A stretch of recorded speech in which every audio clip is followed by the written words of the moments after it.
Magandang araw po sa inyong lahat. Ang kwentong inyong mapapakinggan ay tungkol sa kambal na magkapatid na sina Miko at Makoy na matagal na nagkahiwalay matapos mag-away at magkahiwalay ang kanilang mga magulang.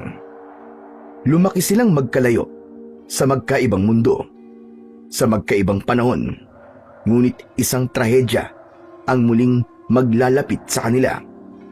Ang pagkamatay ng kanilang ama, si Mang Lucio. Sa pagbabalik ni Makoy sa kanilang dating baryo, unti-unting nabunyag ang katotohanan sa likod ng sinapit ng kanilang ama. Naghangad ng hustisya si Makoy at upang maisakatuparan ito, kailangan isuko ni Miko ang pinakamahalagang bagay sa kanya, ang mutya ng sinukuan. Sa tulong ng isang matandang albularyo at ni Andoy, sinugod nila ang pinakadelikadong lugar na nasasakupan ng Ilog Darawit, ang lupaing teritoryo ng mga aswang.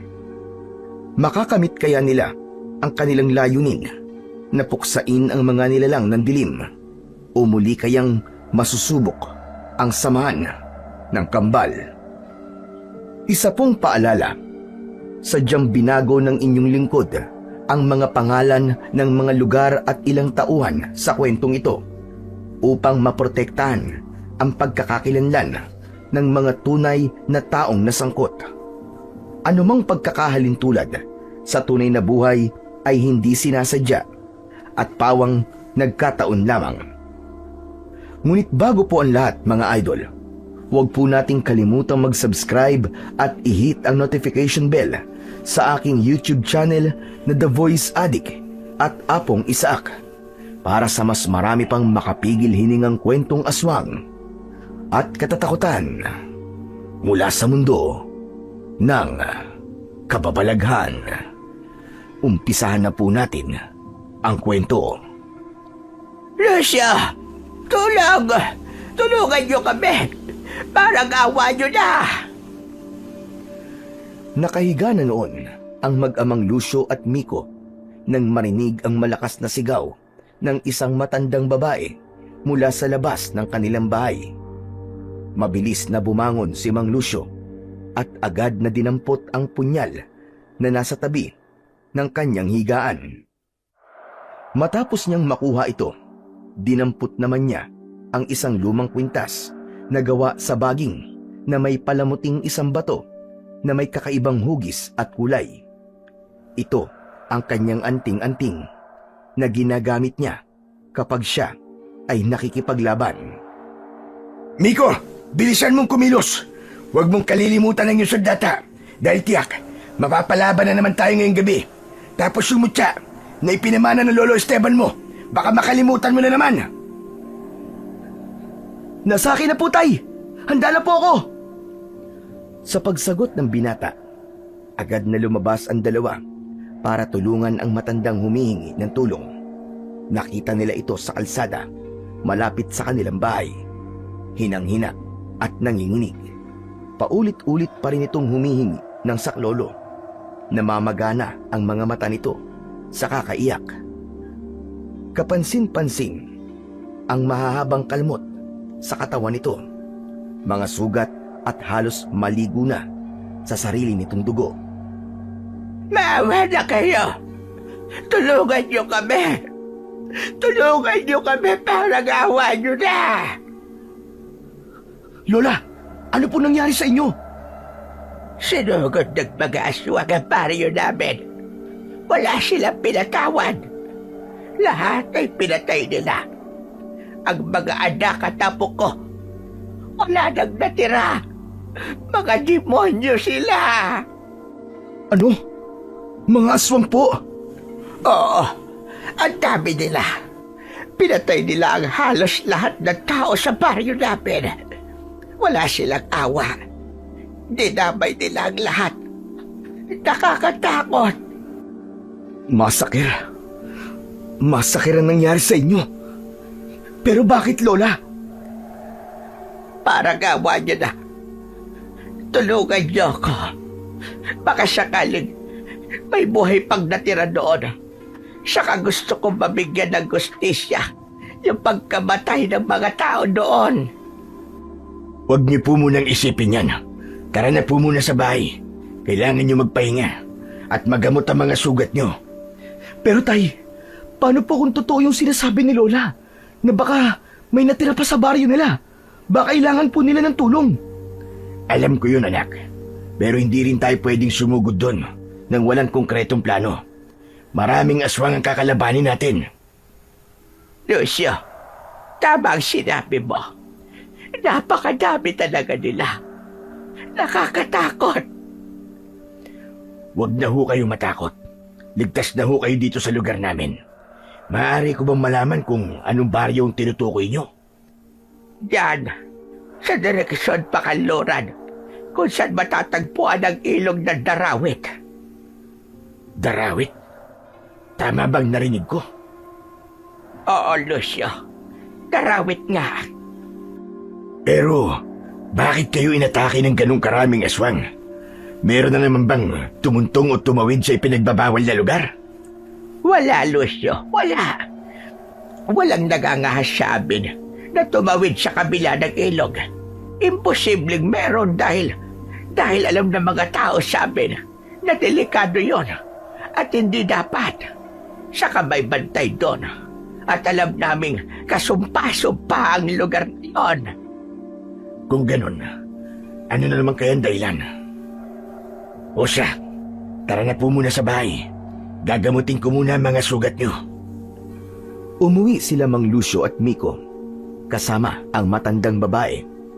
Sa loob ng bahay, kaagad na kinuha ni Mang Lucio ang kanyang mga halamang gamot, langis at lumang kahon ng mga anting-anting. Maingat niyang hinugasan ang mga sugat ng matanda gamit ang pinakuluang dahon ng bayabas. Pinahiran niya rin ito ng langis mula sa buntot ng isang sawa na nakalublob sa langis ng nyog ng 7 taon. Mabisa itong panlaban sa kamandag o lason na nagmula sa mga kagat o kalmot ng aswang. Pinainom din niya ito ng 1 tasa ng tsaa para pampakalma.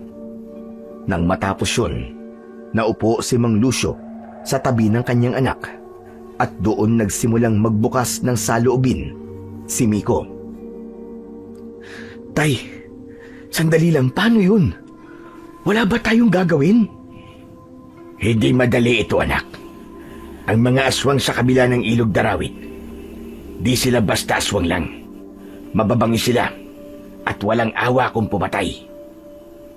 Kung ganun, hayaan na lang ba natin? Paano tay kung muli na naman silang sumalakay sa ibang baryo? Hayaan na lang ba natin silang patayin ng mga tao kung kailan nila gustong patayin? Na parang wala lang sa kanilang ginagawa nila? Tay, hindi ba't may kasunduan? Wala nang pakialamanan. Kanya-kanyang teritoryo. Tao sa tao. Aswang sa aswang. Alam mo, anak, maski may kasunduan, posible pa rin talaga ang mangyari ang ganito. Tulad ng sinabi ng Lolo Esteban mo noon, hindi dapat pinagkakatiwalaan ng lahi ng mga yan. Traidor sila, anak. Traidor ang mga aswang. Grabe. Mga demonyo sila. Ang sasama nila, tay. Pero wala ba talaga tayong gagawin? Wala na ba tayong laban? Hindi ko sinasabing wala tayong laban, anak. Ang sinasabi ko lang, hindi tayo pwedeng lumaban ng padalos-dalos. Kung pupunta tayo sa Darawit, kailangan handa tayo. Kailangan buo ang loob mo. Dahil hindi lang basta gera ang pupuntahan natin doon. Tama ang tatay mo, iho. Hindi talaga sila basta-basta aswang lang. Nakakatakot sila. Wala silang mag-aawa. Wala silang konsensya. Para silang gutom na gutom. Laging uhaw sa dugo. Grabe. Napaka-demonyo nilang lahat. Kung na kayo pipilitin, napuntahan ng baryo kung saan ako galing. Naiintindihan ko kayo kung sakali man. Salamat. Salamat sa paggagamot niyo sa akin Malaking tulong na ito para sa akin. Tama na po. Huwag na po kayong umiyak, Lola. Tama na. Pasensya na. Hindi ko na talaga mapigilan, iho. Kapag naaalala ko kasi kung paano pinatay ng mga aswang na yon, yung isang apo ko, para akong nauubusan ng lakas. Ang lakas-lakas ng aswang. Sa isang kagat lang, namatay ang apo ko. Yung ulo na lamang ang itinira nila. Pinagulong pa sa lupa.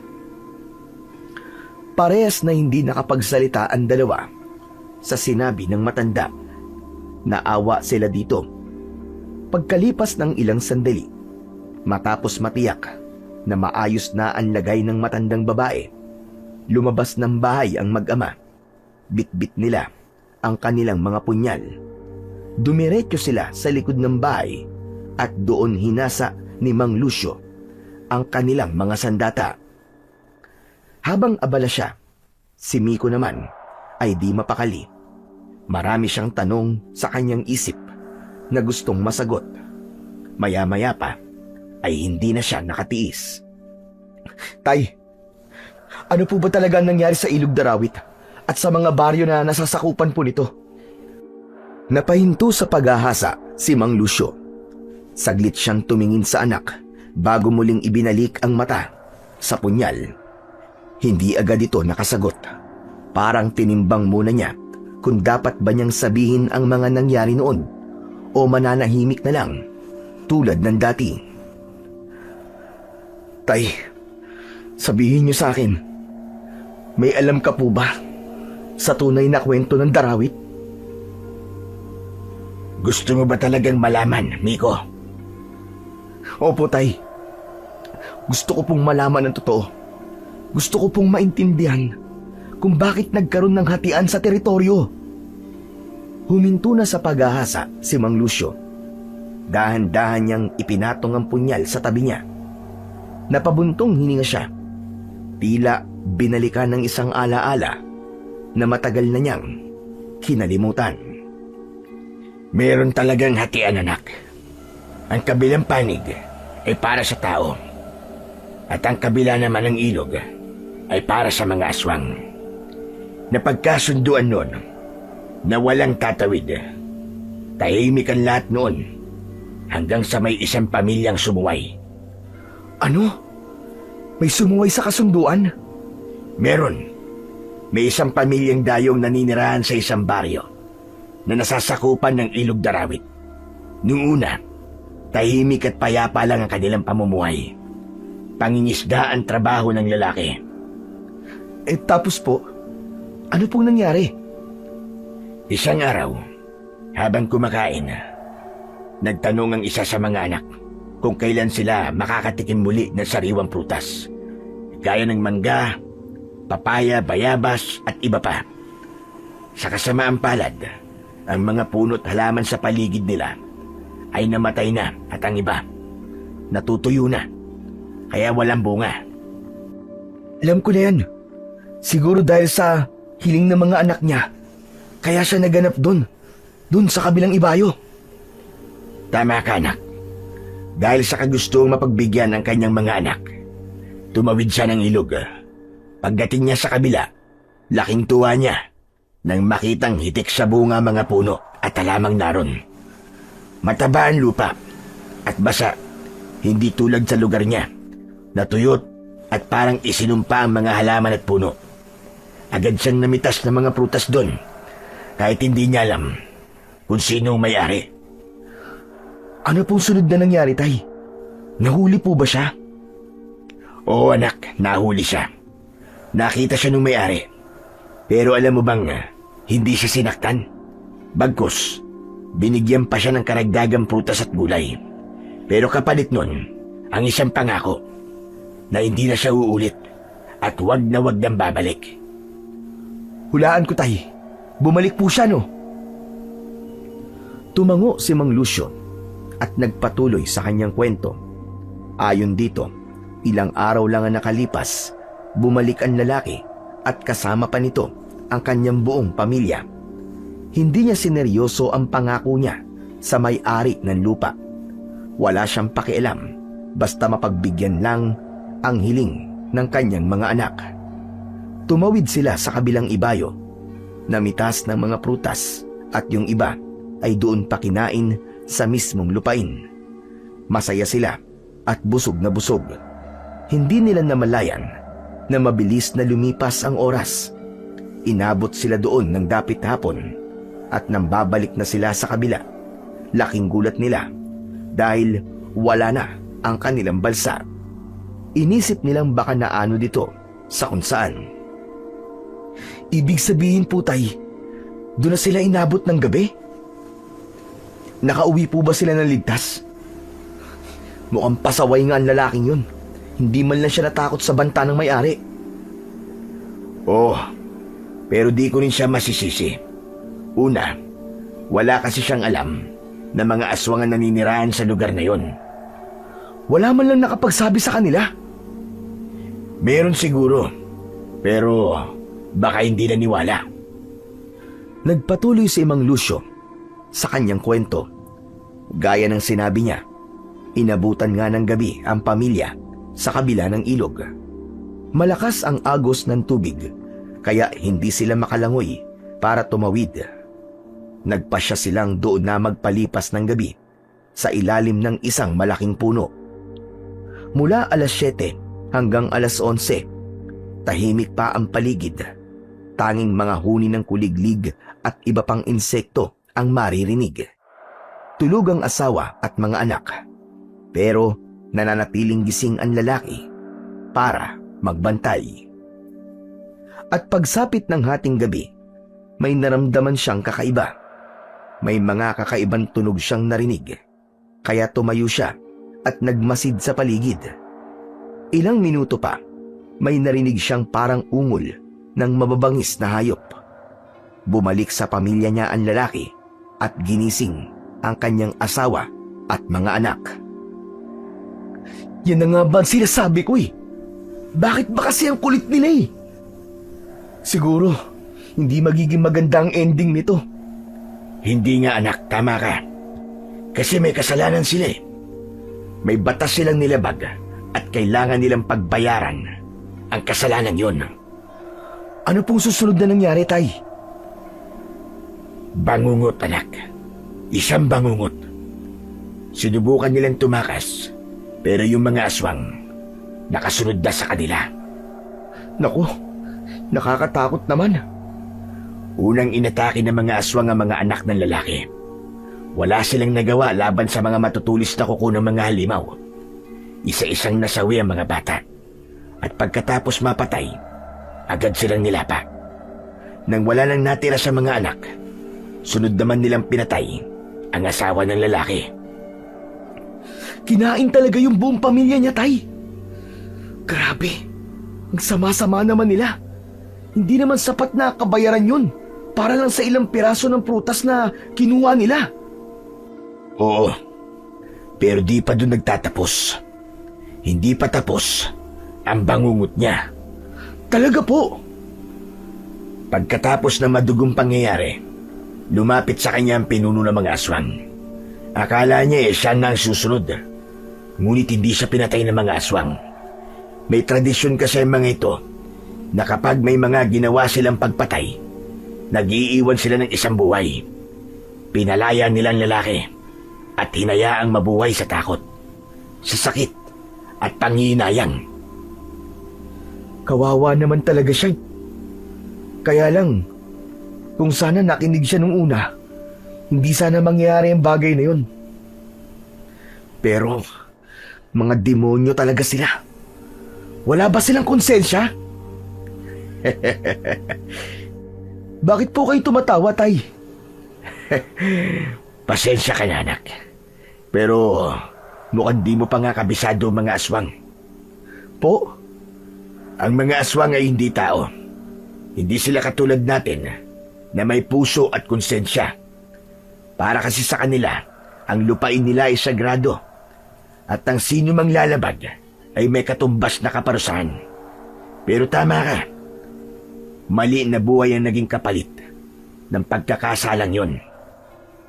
Tumango-tango si Miko, hindi makapaniwala sa kalupitan ng mga aswang. Tapos tay, ano na pong nangyari? Nakauwi yung lalaki at nagsumbong ito sa mga albularyo. Tapos para maiwasan ang paglala ng sitwasyon, bumuo ng lupo ng mga albularyo. Sama-sama silang nagpunta at tumawid sa ilog. At kasama ako doon, anak, at ang lolo Esteban mo. Nakipag-usap kami ng maayos. Nung una ayaw nila. Gera talaga ang hanap nila. Pero handa rin kami ng mga oras na yun.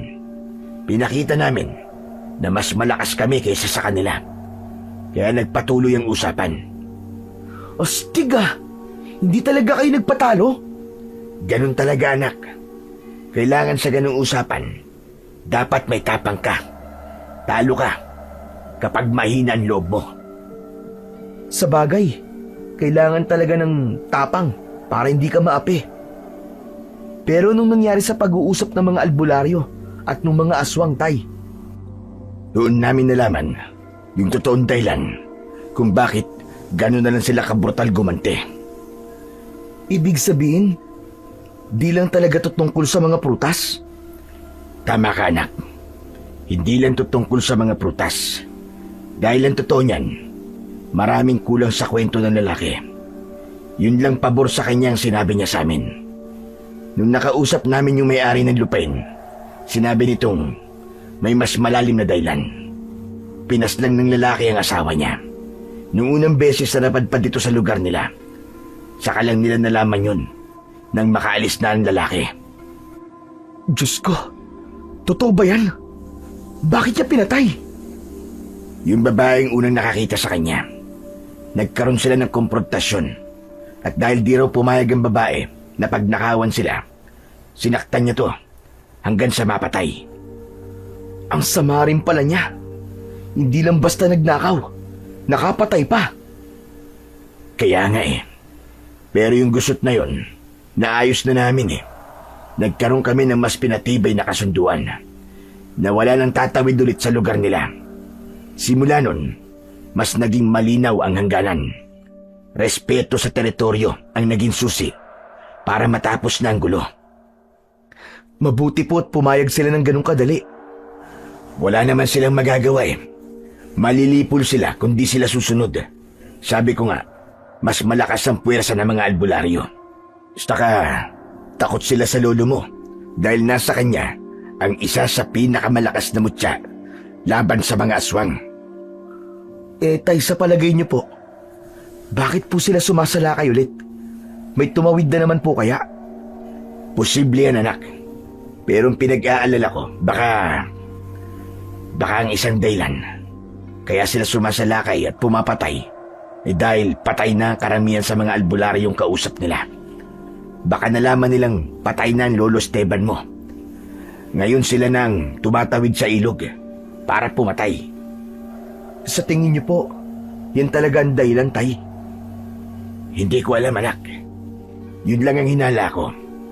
Kaya siguro malakas na ang loob nila. Kasi alam nilang mahina ng depensa ng mga tao. Saglit na tumahimik ang dalawa. Tapos na si Mang Lucio sa paghahasa sa kanyang punyal. Dahan-dahan niya itong ibinaba sa tabi niya. Tinignan niya si Miko ng matagal. Seryoso ang muka. Handa na ang mga sandata natin. Ikaw, handa ka na ba? Kahit anong oras, tay. Handa ako. Mabuti kung ganun. Tumayo ka na dyan. May oras pa tayo para puntahan yung baryo ng matanda. Sige po. Naghanda na ang mag-ama. Matapos magpaalam sa matandang babae, binitbit nila ang mahahalaga nilang gamit. Dala nila ang mas pinatalas na mga punyal. Si Miko, may hawak na sulok at tali panggapos kung sakaling may mahuli sila. Agad silang umalis, tahimik na naglakad, magkasunod sa isang makitid at masukal na daan. Madilim ang paligid, natatakpan ng mga malalapad at malalaking dahon ang daan. Ilang sandali pa ay narating na nila ang baryo. Agad silang sinalubong doon ng isang nakakabinging katahimikan. Sobrang dilim din dahil tila natakpan ng madilim na ulap ang buwan. Agad nalanghap ni Miko at Lucio ang masangsang na amoy sa hangin. Amoy malansang dugo. Sa amoy pa lang, alam na nilang nagkalat na ang mga bangkay sa baryong yun. Halos masuka ang binata nang malanghap yun. Ayos ka lang ba, anak? Kaya mo ba? Kaya ko to, Tay. Okay lang ako. Kung ganun, akin na yung sulo. Heto po, Tay. Ano pong gagawin nyo? Kinuha ni Mang Lucio ang sulo mula sa kamay ni Miko. Saglit niya itong itinaas. Tila inaalam kung saan ito dapat itapon. Maya-maya pa, bigla niya itong inihagis sa damuhan sa gawing kanan, kung saan napansin niyang may kakaibang gumagalaw sa dilim. Tay, bakit niyo po hinagis? May naramdaman akong presensya doon, anak. Hindi natin sila makikita, kundi natin paiilawan ang paligid. Pagbagsak ng sulo sa damuhan, bigla itong nagliyab ng mas malakas. Tila ba may sangkap sa lupa na lalong nagpabuga ng apoy. Sa liwanag na nilikha nito, unti-unting lumantad sa kanilang paningin ang totoong kalagayan ng baryo. Nagkalat ang mga bangkay ng mga taga roon. Basag ang mga bungo, bukas ang mga tiyan, at tila wala nang natirang dignidad sa katawan. Sa gilid ng ilang bahay, may mga aswang na patuloy na nilalantakan ang mga labi ng kanilang mga biktima. Ngunit dahil sa ginawa nilang yun, naging alerto ang mga aswang sa paligid. Isa-isa silang lumitaw at nagpakita. Umalingaw-ngaw ang mga nakakakilabot na mga ungol. Anak ng putya! Tay, ang dami pala nila! Anong gagawin natin? Ihanda mo ang sarili mo, anak. Lalaban tayo. Tay, sandali lang. May kailangan akong sabihin sa inyo. Mamaya na yan, anak. Halika na. Sugod!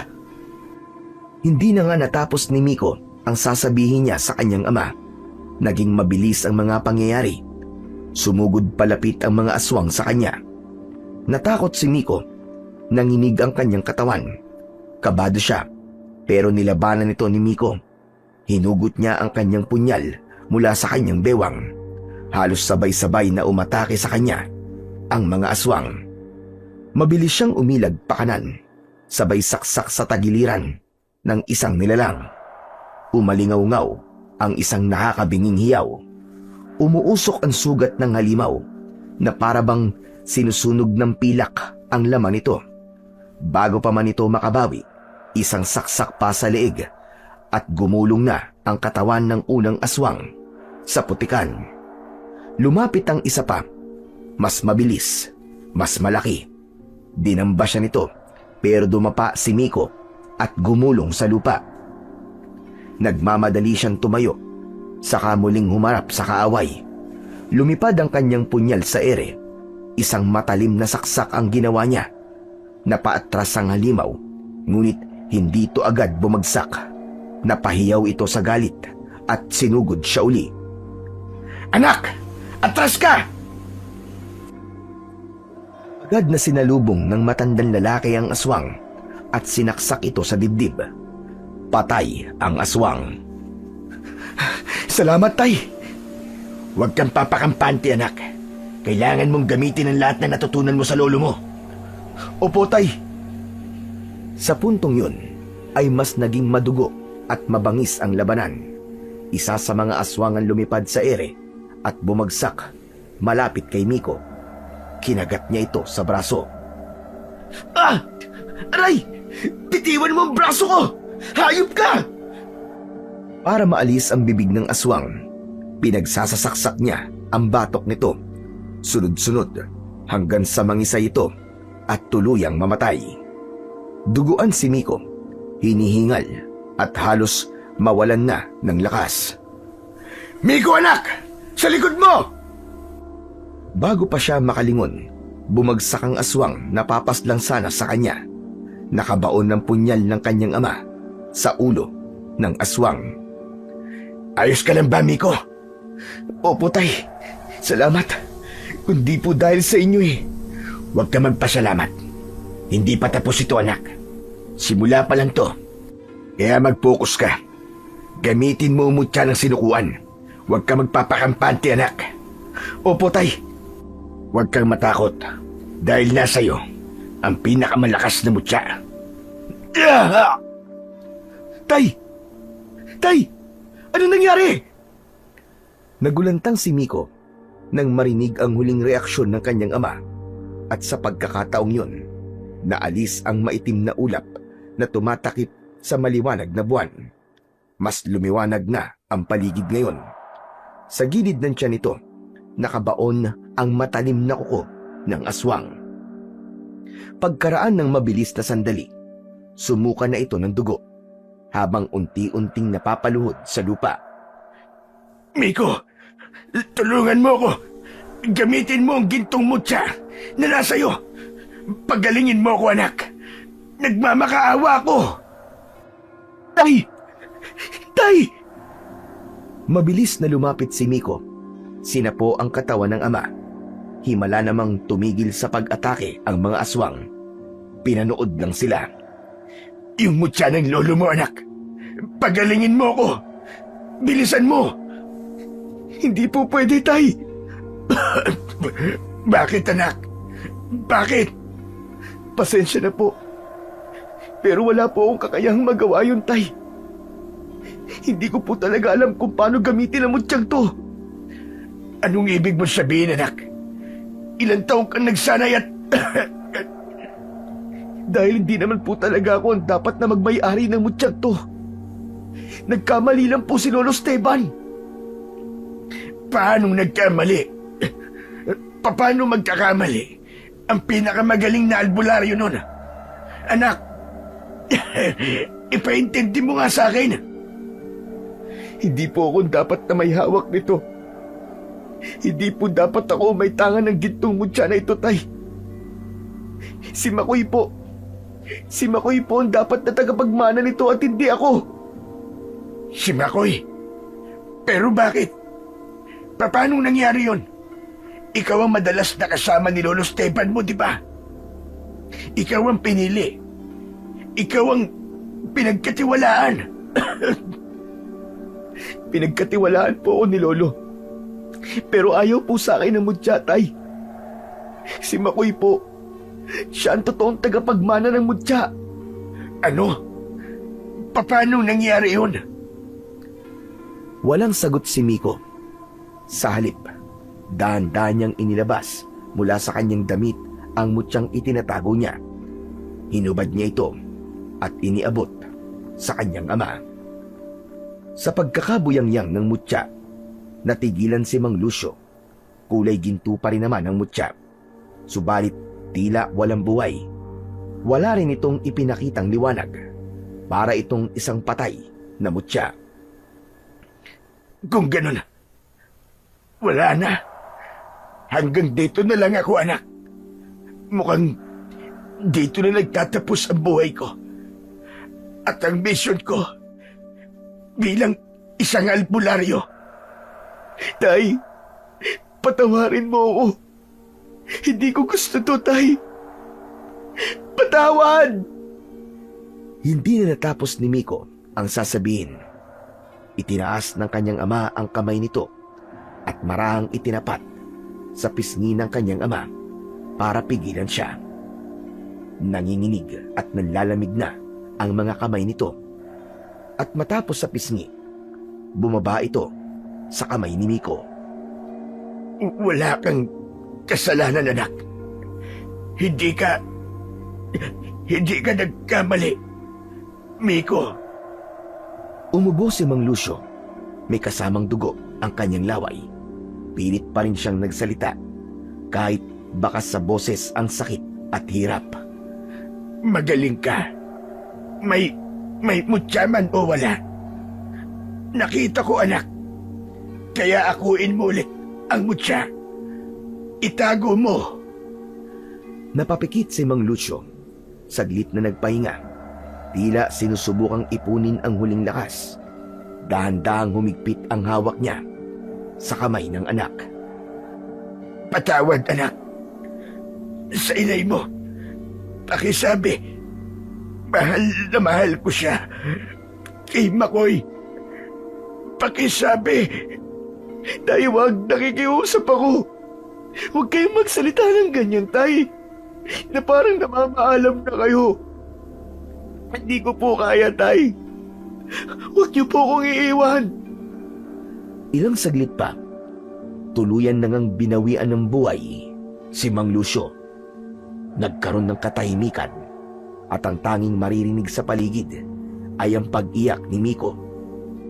Dahan-dahang inayos ng binata ang pagkakahiga ng kanyang ama at ipinikit ang mga mata nito. Hindi pa rin siya makapaniwala na wala na ang kanyang ama na si Mang Lucio. Kinuha niya ang mutya at kanya itong ibinulsa. Napatingin si Miko sa paligid niya. Naroroon pa rin na mga aswang at nakapalibot sa kanya. Pero wala ni isang sumugod sa kanya. Tahimik lang ang mga itong nakatingin. Doon lang tila nagkaroon ng pagkakataon si Miko na mapagmasdan ang itsura ng mga aswang. Ang kanilang anyo ay parang galing sa pinakamasamang bangungot. Ang ilan sa kanila ay nakayuko. Nanginginig ang mga payat na katawan na para bang gutom na gutom. Mahaba ang kanilang mga leeg na halos nakauslina ang buto sa balikat. Para silang mga bangkay na muling bumangon sa hukay. Mahaba ang kanilang mga braso at matutulis ang kanilang mga kuko na parang kutsilyo. Ang ilan naman ay halos walang muka na parang natunaw na laman. Naiwan na lang ang hungkag at mapupulang mga mata. May isang lumapit at tumayo malapit sa kanya. Matangkad ito, tuwid ang tindig, ngunit ang balat nito ay parang natuyong kahoy. Tulad ng ibang aswang, hindi ito kumikibo at hindi rin umaatake. Ngunit maya-maya pa ay tumawa ito ng malakas. nakikiramay ako sa pagkamatay ng tatay mo. Sa wakas, namatay din. Anong sabi mo? Iniinsulto mo ba ang bangkay ng aking ama? Bakit ka tumatawa? Ano ka ba naman? Ngayon ka lang ba nakakita ng isang nakikiramay na masaya? Masaya ako kasi natapos na rin sa wakas ang panggugulo ng tatay mo sa amin. Kaya heto ko, nagpapasalamat ay nakikiramay pala. Hindi niya kayo ginugulo. Ginagawa lang niyang tungkulin niya bilang isang albularyo. Ang magligtas ng mga taong sinasaktan niyo. Oo, patay na siya. Pero hindi mababawasan yun yung dangal niya. Hindi katulad mo. Buhay ka pa. Pero bulok na ang kaluluwa mo. Kung meron man. Ayos matapang ka bata. Alam mo, gusto ko yung ganyan. Mas masarap kang paglaruan. Ang sama nyo. Napakasama nyo. Paano nyo nasisikmurang pumatay ng mga inosente? Wala na ba kayong konsensya? Konsensya? Nilalamon ko na ang mga bangkay. Tapos itatanong mo sa akin kung paano ko nasisikmurang pumatay ng inosente. Ang cute mo namang magtanong. Para kang bata sa unang araw ng klase. Puro ng tanong na wala namang silbi. Anong sabi mo? Alam ko na. Hindi ka nga talaga katulad ng tatay at lolo mo. Sa sinabing yun ng pinuno, halos sabay-sabay na nagtawanan ang mga kasamahan nito. Iba't ibang uri ng halakhak ang narinig ni Miko. Hindi lang ang yumaong si Mang Lucio ang tinutuya ngayon, kundi pati na rin si Miko. Mabuti pa patayin niyo na ako. Kung talagang wala nang halaga sa inyo ang buhay ng tao, tapusin niyo na lang ako. Huwag kang mainip. Papatayin din kita. Pero hindi pa ngayon. Alam mo, may nakakatawang tradisyon kami. Tuwing sumasalakay kami, lagi akong nag-iiwan ng isa. Isa lang. Alam mo kung bakit? Nagsimula itong ikutan si Miko. Tinititigan at paminsan-minsang tumitigil sa harap ng binata para ngisian. Nag-iiwan ako ng buhay para maikalat ang kwento tungkol sa amin. Maswerte ka dahil bubuhayin kita. Agad na kumilos si Miko. Inipon niya ang lahat ng kanyang lakas. Hinawakan niya ng mahigpit ang punyal at tangkang sasaksakin ang pinuno ng mga aswang. Walang hiya ka! Papatayin kita! Ngunit bago pa man siya tuluyang makalapit, isang mabilis na anino ang sumulpot mula sa dilim. Isa itong aswang na may mahahabang braso, matatalas na kuko at balat na parang pinagsamang paniki at tuyong kahoy. Wala itong sinayang na sandali. Sinunggaban nito ang ulo ni Miko at buong lakas na itinulak siya pabagsak. Tumama ang ulo niya sa matigas na bato. Bumagsak ang binata doon mismo sa tabi ng bangkay ng ama. Unti-unting lumabo ang kanyang paningin. Narinig pa niya ang boses ng nanunuksong aswang. Wala kang laban sa amin, binata. Isa ka lang huwad na mandirigma. Simula sa araw na ito, hindi kami titigil. Uubusin ko ang lahat ng taong naninirahan sa mga baryong nasasakupan ng ilog Darawit. At wala na makakapigil pa sa amin. Hindi na nakakilos pa si Miko. Ang tinig na yon ng pinuno ay unti-unti nang naglao sa kanyang pandinig. Nakita pa niyang naglakad na palayo ang mga aswang. Ngunit bago pa siya tuluyang mawalan ng malay, may nakita siyang isang matandang lalaki na nakatago sa puno. Ngunit hindi niya ito kilala. Pumikit na ang kanyang mga mata. Makalipas ang ilang araw, sa wakas ay muling nagmulat ng mga mata si Miko. Una niyang naramdaman ang bigat ng kanyang katawan at ang sakit sa ulo. Mabagal siyang nag-inat at tumingin sa paligid. Parang pamilyar sa kanya ang lugar. Nasa loob siya ng isang simpleng kubo. Ngunit ang mas nakaagaw ng atensyon niya ay ang lalaking nakaupo sa tabi niya. May hawak na basang tela. Andoy! Oh, buti na lang gising ka na. Akala namin hindi ka na magigising, tol eh. Hindi makapaniwala si Miko. Buhay pa siya. At sa lahat ng sakit, takot at alaala ng pagkamatay ng kanyang ama, hindi niya akalaing magigising pa siya ng buo. At higit sa lahat, hindi niya inaasahan na ang unang muka na masisilayan niya sa muling pagdilat ay ang kanyang kaibigan at kababatang si Andoy. Kumusta? Ano nang nararamdaman mo? Medyo mabigat pa ang katawan ko at masakit ang ulo ko. Ayos lang yan. Ang mahalaga, gising ka na. Pero kailangan mo lumakas kagad, tol. Para makita mo pa si Tatay Lucio bago siya ilibing. Ha? Libing? Anong... Teka, ilang araw na ba akong tulog? Halos 5 araw ka na rin tulog, tol. Hindi kinaya ng katawan mo eh. Siguro dahil sa pagod, sa sakit, saka sa bigat na mga nangyari. Ang dami mong ininda, tol. Nasaan si tatay? Sa bahay niyo naganap yung burol. Huling araw na ngayon. Tumulong ang mga kapitbahay natin.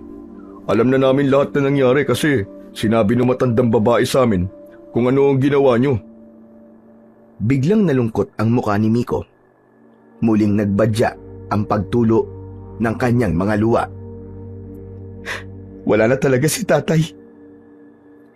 Ang sakit, tol.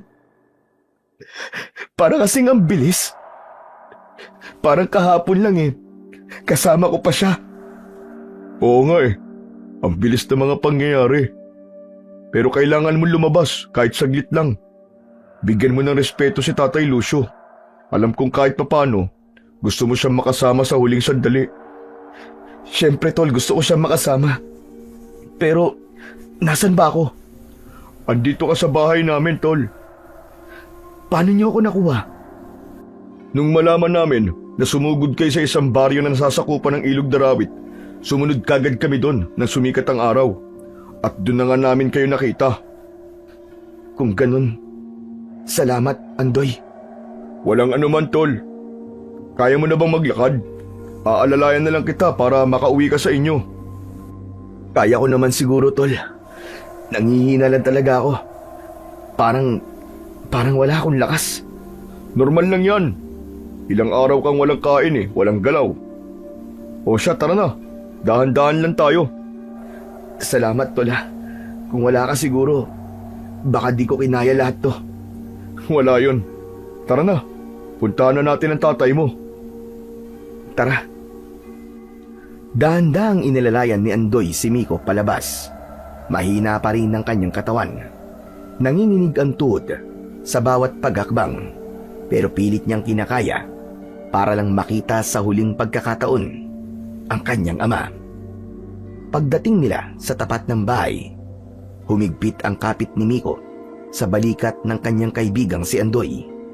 Parang biglang bumigat ang buong katawan niya. Ramdam na ramdam niya ang paninikip ng kanyang dibdib. Parang may kung anong bumabara sa lalamunan niya.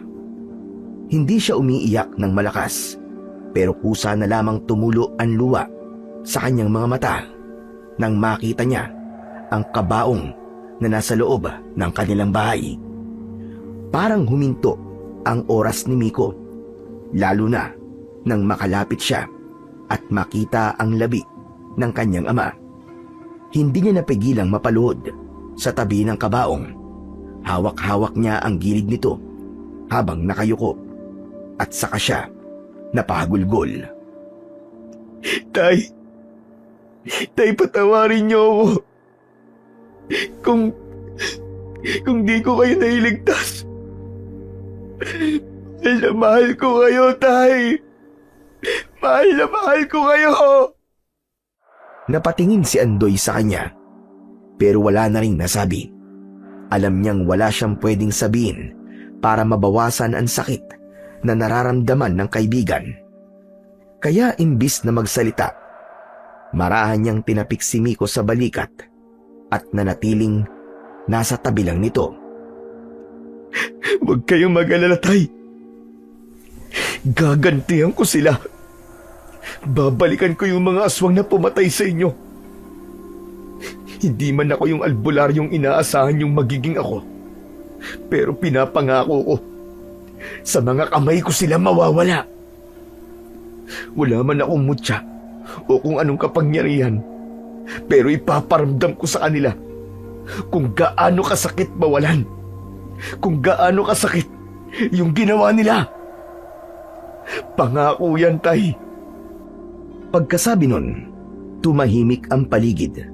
Tila pati hangin ay nakiramay.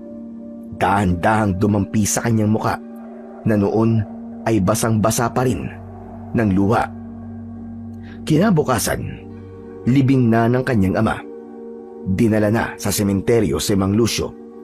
Tahimik lang si Miko ng mga sandaling yon, habang dahan-dahang binababa ang kabaong sa hukay. Marami ang taong dumalo, mga kaibigan, kapitbahay, at mga taong minsang napagaling o natulungan ni Mang Lucio. Kahit mahirap ang buhay, hindi nila pinalampas ang pagkakataong maihatid ang albularyong tinitingala at minahal nila. Kilala si Mang Lucio sa kabutihan, sa tapang at sa walang sawang pagtulong sa mga tao. Pagkatapos ng libing, naupo si Miko sa ilalim ng punong kahoy. Tahimik, malalim ang iniisip. Umupo si Andoy sa tabi niya. Tol, ano nang balak mo ngayon? Hindi ko pa alam, Tol. Pero ang plano ko, ipaghiganti ang tatay. Kaya mo pa ba? Kaya mo pang makipaglaban? Hindi ako sigurado, Tol. Sa totoo lang, takot ako. Kakaiba sila. Mababangis.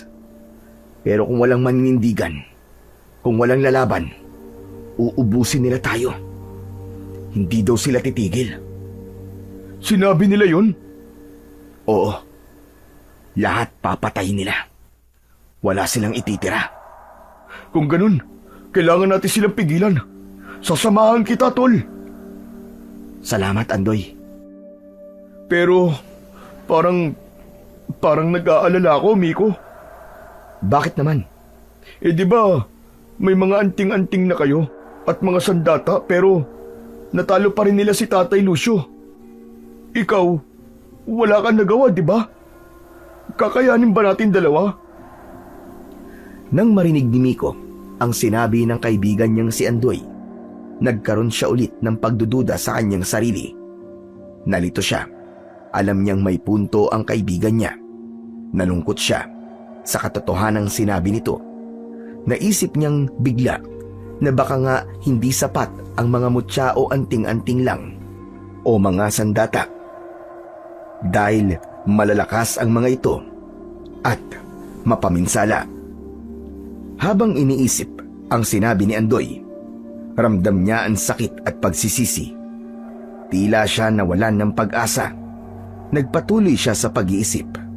Naputol lamang yon nang mapansin niyang kanina pa pala nagsasalita ang kaibigang si Andoy. Anong masasabi mo ron, tol? Saan? Sa mga kalaban ba? Oo, Andoy. Malalakas sila at... Kanina pa usapan yan eh. At sinasabi ko ngayon nagpadala kami na sulat sa nanay mo at sa kambal mo na si Makoy. Ano? Sinulatan niyo sila? Kailan? Nung nakaraang araw lang eh. Sakto naman may kamag-anak ako na papunta nun mismo sa lugar nila kaya pinadala ko na. Naisip kasi namin na baka kailangan din malaman ng kapatid at nanay mo ang nangyari kay Mang Lucio. Karapatan din nilang malaman, di ba? Kaso, hindi na rin sila umabot eh. Hindi umabot? Ang sabihin mo, baka wala talaga silang balak magpunta. Ha? Bakit hindi naman sila pupunta? Tatay din naman siya ni Makoy. Oo, tatay nga din niya. Pero kasi, grabe yung naging away ng nanay at tatay ko noon eh. Kaya, imposible na pumunta sila. Ganun ba? Talaga nga bang malaki ang galit nila sa inyo? Ano ba kasing nangyari sa pamilya nyo? Ba't kayo naghiwa-hiwalay? Wala pa kasing naikikwento sa akin eh. Magulo. Magulo, Andoy. Makikinig ako. Sige na, ikwento mo. Sige na nga. Muling binalikan ni Miko ang mga alaala ng kanyang pamilya. Nung 7 taong gulang pa lang sila ni Makoy. Unti-unti na silang tinuturuan ng kanilang lolo Esteban ng tungkol sa mga bagay na may kinalaman sa pag-aalbularyo. Ipinapakita na sa kanila ang iba't ibang uri ng sandata tulad ng punyal, gulok, latigong buntot pagi, sibat at kung ano-ano pa. Ipinarinig din sa kanila ang mga makapangyarihang orasyon na magagamit nila balang araw sa totoong laban man o sa kahit na anong hamon ng buhay. Bukod dito, ipinakita rin sa kanila ang mga mutya at anting-anting na may kanya-kanyang kapangyarihan. Depende ito sa taong may hawak, sa sitwasyon at sa pinagmulan ng mutya. Isa sa pinakamahalaga ay ang tinatawag na gintong mutya ng sinukuan na nakukuha sa bundok ng Arayat. Kung hindi ako nagkakamali, tol, yan ang mutyang suot-suot mo ngayon. Tama ba? Oo, tol. Pero hindi sa akin. Kay Makoy talaga ang mutyang to. Ano? Kay Makoy ang mutya na yan? Paano nangyari yun? Di ba sa'yo ipinamana ng lolo mo yan? Oo, sa akin to pinamana.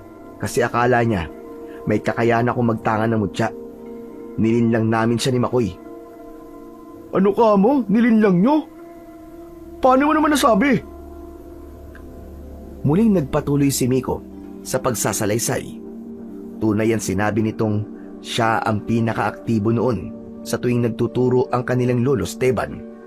Sa tuwing sila nga ay magtutungo sa mga liblib na lugar, siya itong labis na nakikinig ng mabuti. Samantalang tila wala namang pakialam ang kambal niyang si Makoy. Ngunit kahit ganon si Makoy, alam na ni Miko na may kakaibang kakayahan ang kanyang kakambal. Matalino ito, mabilis kumilos at madiskarte. Ito ang laging nakakaligtas kapag sinusubok sila ng kanilang lolo Esteban. Doon na rin nagsimulang makaramdam si Miko ng konting inggit. Naiinis siya dahil tuwing si Makoy ang bumibigkas ng orasyon, agad itong gumagana. Samantalang kapag siya ang sumusubok, para lang siyang bumubulong sa hangin. Wala man lang epekto. Kahit isang beses, hindi niya naramdaman ang kapangyarihan ng mga orasyon. Bata pa kami nun, kaya madali para sa akin ang mainis o kaya ang mainggit.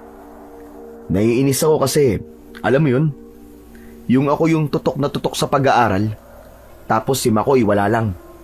Pero ano, siya itong nakakagawa ng mga bagay na hindi ko magawa. Pero hindi ba't magaling kumilatis ang lolo mo? Bakit hindi si Makoy ang pinili niyang humawak ng mutyang yan? Dahil ako na mismong gumawa ng paraan upang sa akin ibigay ang gintong mutya ng sinukuan.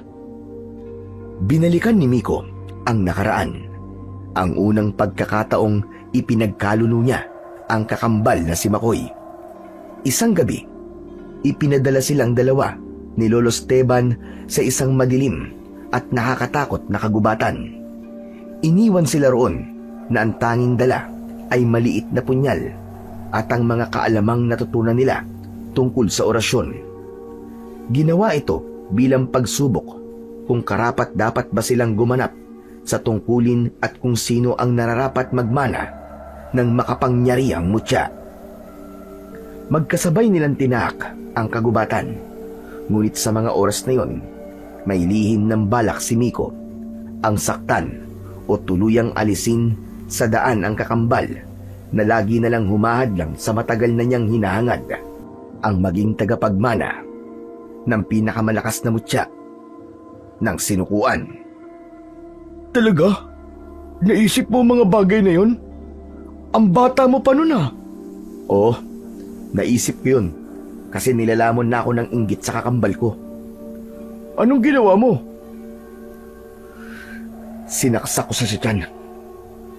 Nanlaki ang mga mata ni Andoy nang sabihin yun sa kanya ng kaibigan. Ano?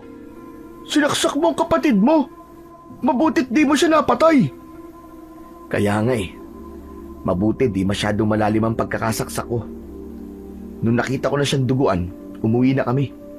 Tinulungan ko siya para madala kagad kay Lolo Esteban at magamot. Oh, tapos? Hindi niya ako sinumbong. Talaga? Oo. Ang sabi niya sa lolo ko, nasaksak siya at ako nagtanggol sa kanya. Pinagtakpan ka pala niya. Tama ka. Hindi niya ako binuko. Pero, grabe, ang laki na naging pagbabago mula nang mangyari yon. Dahil muntik nang mapahamak si Makoy, hiniling ni nanay na wag na kami magpatuloy sa pag-aaral tungkol sa mga gawaing albularyo. Ang gusto na ni nanay na mangyari, maging ordinaryong bata na lang kami. Pero hindi naman pumayag si tatay. Doon nagsimula yung palagi nilang pag-aaway at di pagkakaintindihan. Ganun pala. Nakakalungkot naman. Nung lumala na ang awayan ng mga magulang namin, kinausap ako ni Makoy. Sabi niya tumigil na kami. Sundin na lang namin si nanay para maayos na ang pamilya namin. Pero hindi ka tumigil, ganun ba? Tumango si Miko. Sandaling tumahimik. Naalala ang sandaling nagsagutan sila ng kanyang kakambal. Yung mga sandali na kinontra niya lahat ng paniniwala ni Makoy. Matigas ang ulo ko eh. Gusto kong patunayan sa kanya na ako yung tama, na kaya kong ayusin ang lahat sa sarili kong paraan, na hindi kailangan sumunod sa kanila. Gusto kong ipaglaban yung gusto ko kahit alam kong nasasaktan sila ni inay. Nagkatinginan silang dalawa ni Andoy. Tahimik lang si Andoy habang si Miko ay bahagyang napayuko. Lagi niyang sinasabi na unahin namin ang pamilya, na walang saysay ang anumang kapangyarihan kung sira naman ang loob ng tahanan. Pero pinagtawanan ko siya. Tinawag ko pa siyang mahina. Sinabihan ko siyang sunod-sunuran. Tol, ako ang dahilan kung bakit lalo kaming nagkahiwa-hiwalay. Kung sana nakinig ako nun, kung sana naniwala ako kay Makoy, baka buo pa kami. Baka hindi naging ganito ang kapalaran namin. Muling napaiyak si Miko. Napatingin siya sa libingan ng ama. Tahimik lang si Andoy at patuloy na nakinig sa kanyang kaibigan. Lumala ng gusto ang away ni nanay at tatay nun. Hanggang sa gustuin na lang ni nanay na maghiwalay sila at kailangan naming mamili kung kanino kami sasama. At pinili mong manatili rito? Oo, tol. Pinili ko manatili rito dahil sa pangarap kong maging tulad nga nila lolo at tatay.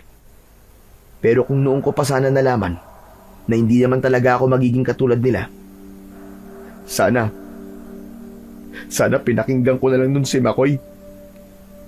Nasundin na lang si inay.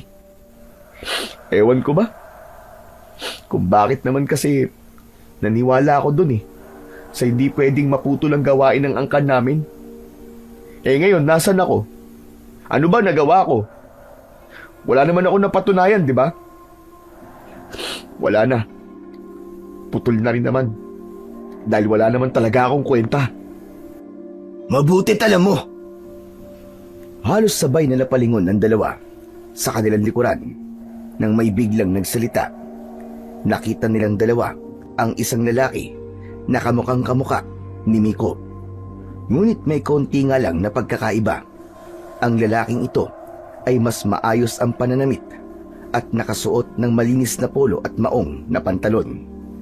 May salamin ito sa mata at ang kanyang buhok ay maikli at maayos ang gupit.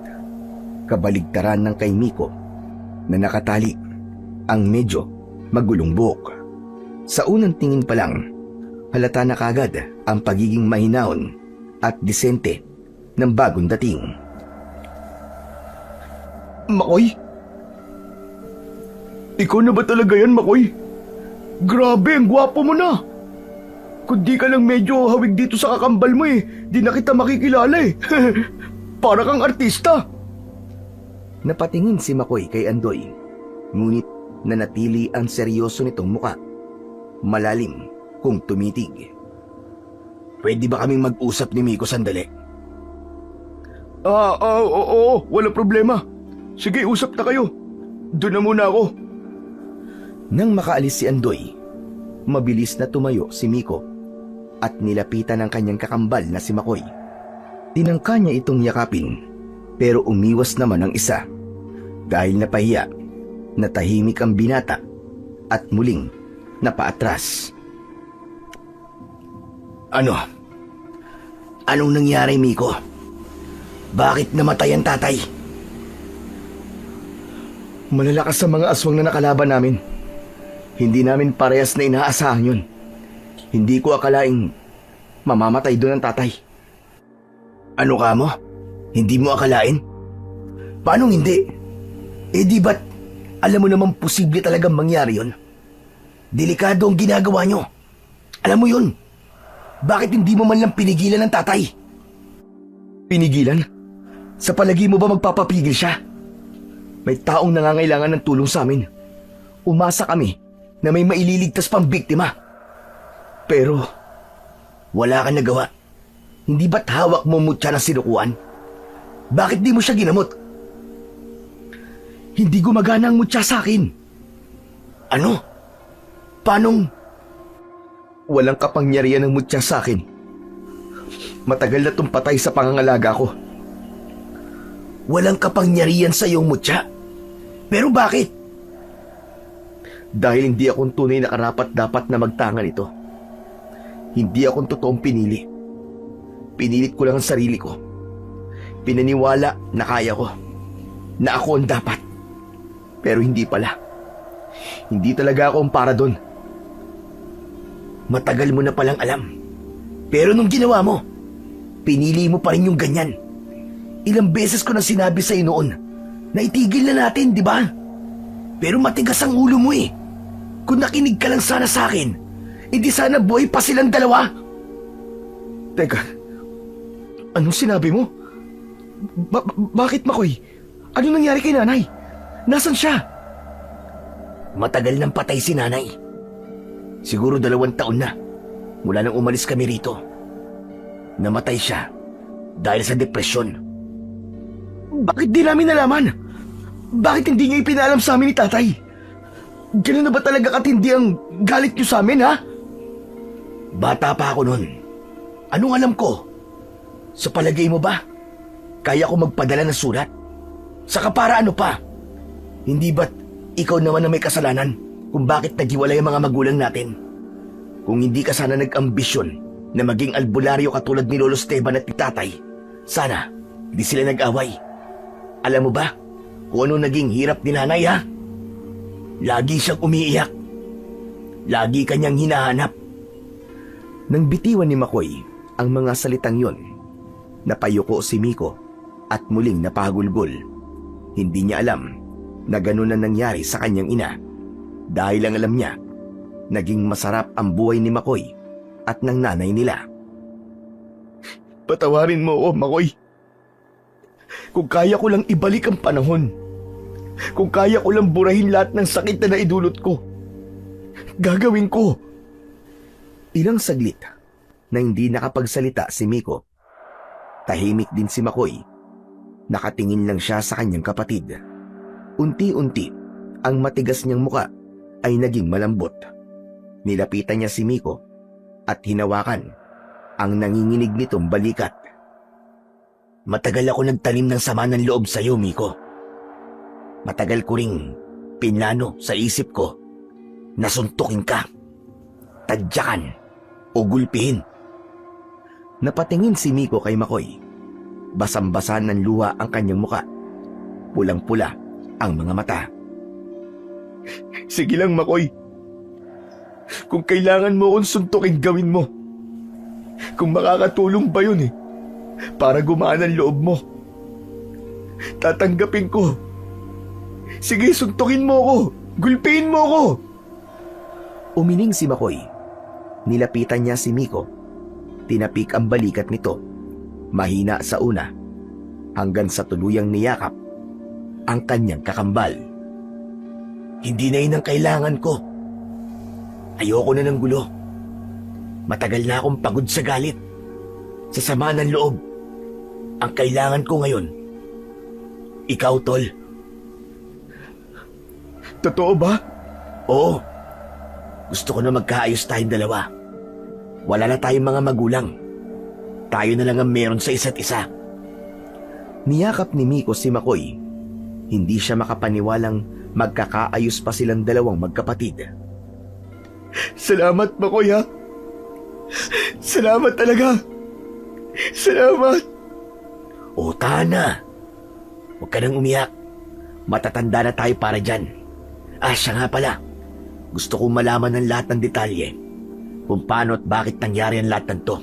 At higit sa lahat, gusto kong makilala ang kalaban natin. Kalaban natin? Teka, anong ibig mo sabihin? Oh, ba't ganyan ang reaksyon mo? Bakit? Wala ka bang balak bigyan ng hustisya ang pagkamatay ni tatay? Siyempre meron, no? Hindi mo alam kung gaano ko kagustong ipaghiganti ang tatay. Kahit wala akong kapangyarihan, kahit buhay ko, handa akong isakripisyo para lang makuha ang hustisya. Kung ganun, lalaban tayo, Tol.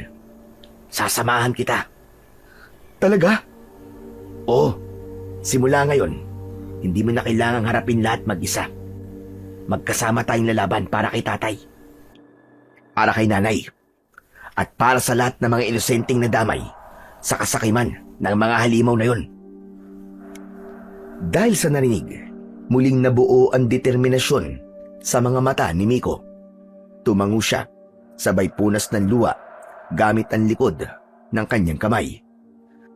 Kailan tayo pwedeng kumilos? Hindi pa ngayon. Kailangan natin maganda. Tulad ng palaging sinasabi ni tatay, hindi pwedeng magpadalos-dalos. Kailangan natin ng solidong plano para mapatahimik na ng tuluyan ng mga aswang na yon. Tama ka, Tol. Sige, pag-usapan natin yan. Tumango si Miko, sabay tingin sa mutya na nakasukbit sa kanyang leeg. Bagya itong lumiwanag na labis niyang ipinagtaka. Umuwi na muna tayo. Doon tayo mag-usap ng mabuti. Umuwi na nga ang dalawa. Pagkabukas ng pinto, kagad nilang naramdaman ang malamig na hanging sumalubong sa kanila. Hindi ko akalaing babalik pa ako rito. Kaya nga ako man. Nawalan na ng pag-asa na muli tayong magkikita. Pero tignan mo, nakauwi ka ulit. Siya nga pala. May sasabihin ako sa'yo, Tol. Ano yun? Makoy, yung mutya. Bigla siyang lumiwanag kanina habang magkausap tayo. Ano ka mo? Lumiwanag? Siguro baka konektado siya sa emosyon mo, sa layunin mo.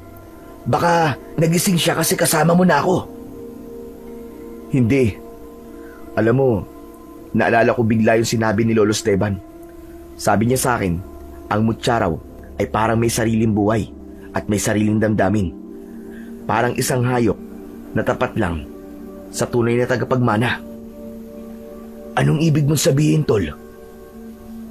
Hindi ako ang tunay na kinikilalang amo ng mutya, kundi ikaw. Nanlaki ang mga mata ni Makoy. Napatingin siya sa mutya sa hindi maipaliwanag na dahilan. Parang may init na gumapang sa dibdib niya. Hindi takot, kundi pagkilala. Parang may bahagi ng sarili niya na ngayon lang niya muling naramdaman. Hinubad ni Miko sa leeg niya ang mutyang ipinamana ng kanilang Lolo Esteban. Nang isusuot niya ito kay Makoy, pinigilan siya ng kanyang kakambal. Tila nag-aalangan itong tanggapin ang mutya ng sinukuan. Teka, sandali lang. Sigurado ka bang ibibigay mo sa akin yan? Kasi di ba, wala naman akong alam. Ikaw yun talagang nahasa sa pakikipaglaban at saka... Totoo. Ako nga yung nahasa sa lahat ng kaalaman at sa pakikipaglaban. Pero hindi akong pinili ng mutya na yan. Kaya wala rin silbi kung nasa akin yan. Kaya tanggapin mo na to, Makoy. Pero, Miko, hindi ko alam kung karapat-dapat ako eh. Karapat-dapat ka, Makoy. Maniwala ka sa akin. Sige, tatanggapin ko to. Pero, may isang kondisyon. Anong kondisyon? At tanggapin ko to. Pero, ipangako mo sa akin na ituturo mo lahat ng mga nalalaman mo. Pangako, Makoy. Ituturo ko sa'yo lahat ng alam ko. Ako magiging guru mo. Isinuot ni Miko ang mutya sa kanyang kakambal.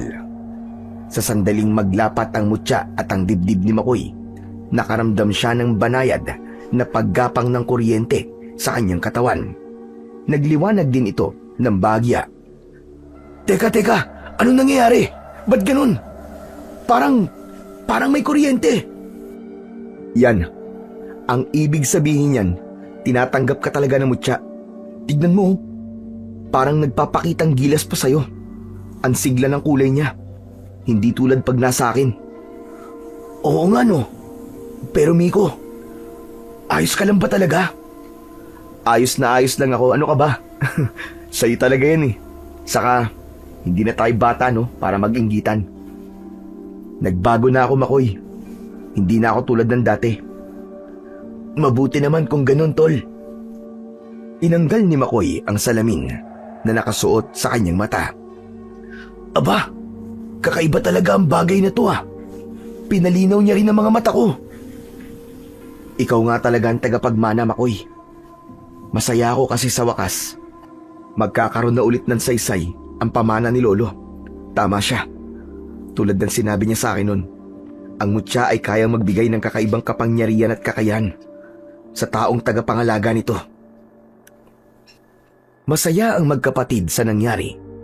Si Makoy, sa wakas ay nasolusyonan ang matagal niyang problema sa mata, at si Miko naman ay nakahinga ng maluwag dahil sa wakas ang gawain ng kanilang lahi ay hindi mapuputol. Ipagpapatuloy na ito ni Makoy. Siya na ang bagong tagapangalaga ng pinakamahalagang mutya sa kanilang pamilya. Ang mutya ng sinukuan ay isang sinaunang mutya na matagal nang nagpasalin-salin sa bawat henerasyon ng pamilya nila Miko at Makoy. Matagal ng panahon bago pa dumating ang mga Kastila sa Pilipinas, may isang babaylan ang umakyat sa bundok Arayat. Ayon sa kwentong nagpasalin-salin at madalas na mapakinggang kwento ng kambal, sa tuktok ng bundok nakita nito ang diwatang si Maria. Hawak nito ang isang lumang lalagyan na yari sa ginto at kahoy ng nara. May ukit ng isang matang may apoy sa gitna. Pagbukas ni Maria ng lalagyan ay tumambad ang mutya ng sinukuan, isang maliit na batong mala ametista, pero may tila sariling liwanag na gumagalaw sa loob. Ang mutya ay pinagpala ng maraming kapangyarihan. Biro mo, no? Ang layo na ng nalakbay ng mutyang to. Malayo talaga. Lalo na at galing pa yan sa Pampanga. Nasa Visayas tayo ngayon. Hindi yon. Ang ibig ko sabihin, ilang salin lahi na ang humawak sa kanya. At hanggang ngayon, buhay pa rin. Andito pa rin siya sa henerasyon natin. Oo nga eh. Pero buti na lang at nandito pa rin siya. Kasi malaking tulong yun sa atin ngayon. Oo nga. Siya nga pala. Anong plano? Magpasama tayo kay Andoy. Dadaling kita sa baryo kung saan napaslang si tatay. At para mapag-aralan na rin natin kung paano aatake sa lugar ng mga aswang. Ilang minuto lang ay naglalakad na silang muli papunta sa baryo kung saan nasawi ang kanilang ama. Tahimik silang naglalakad kasama si Andoy. Nang makarating sila sa lugar, nanlumo si Makoy nang makita ang karimari-marim na tanawin doon. Abo na ang lahat ng mga bahay. Agad din nilang naamoy ang masangsang na amoy na tila mula sa nabubulok na laman. Masyadong tahimik din ang paligid. Walang huli ng ibon o hayop.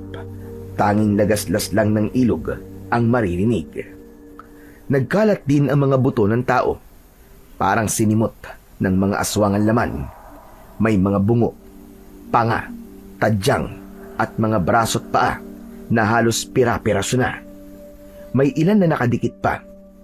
Ang tuyong laman at buhok, at ito ang mas lalong nagpabaho sa hangin.